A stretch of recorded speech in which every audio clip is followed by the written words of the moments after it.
Je suis désolée pour mon accent italien, ok? Rigoni de Asiago. Salut les petits chefs, les actus food de la semaine, c'est parti. Rendez-vous ce week-end, le samedi 13 et dimanche 14 avril 2024 pour la 28e édition du Printemps des vins de Blaye. Si je peux me permettre, je viens de la ville en question et il ne s'agit pas de blé, mais de Blaye.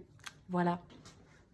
Ce week-end sera fait de rencontres, de partage et de dégustation, bien entendu. Et ce sera aussi ponctué de nombreuses animations comme des croisières sur l'estuaire, des balades en train, des ateliers culinaires, des visites guidées dans la citadelle, plein de choses. Donc voilà, n'hésitez pas si vous voulez rencontrer des viticulteurs passionnés et passer un week-end festif autour de l'appellation des vins de Blaye. Pardon.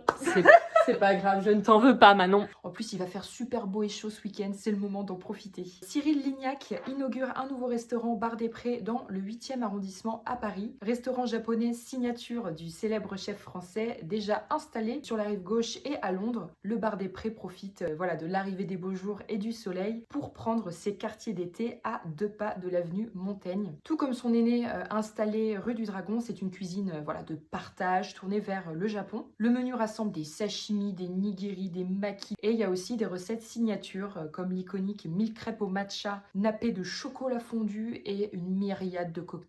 Difficile de ne pas y trouver son bonheur. Est-ce que ça vous donne envie? N'hésitez pas à nous dire en commentaire. La tendance food du moment, c'est la gastronomie plus accessible. On voit apparaître de plus en plus des tables moins chères, des offres super intéressantes visant en fait à convaincre de nouveaux clients de tester la gastronomie. De nombreux restaurants étoilés, même du guide Michelin et chefs gastronomiques proposent des menus très abordables, adaptés à un public plus large. Par exemple, à seulement 1 heure de Paris, le chef Marc Duval affiche dans son restaurant Grange de Belle-Église pour le déjeuner l'un des menus les moins chers de France pour un étoilé, 28 € pour une entrée, un plat et un dessert.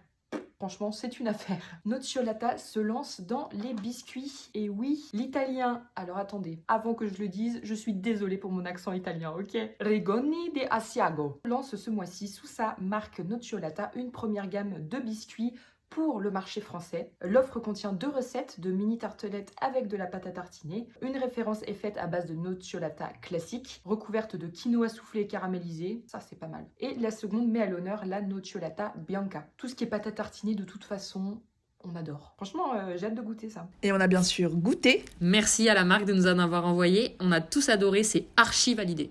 On adore les petites billes croustilles en quinoa soufflé. Allez, à la semaine prochaine, on vous fait des gros bisous les petits chefs.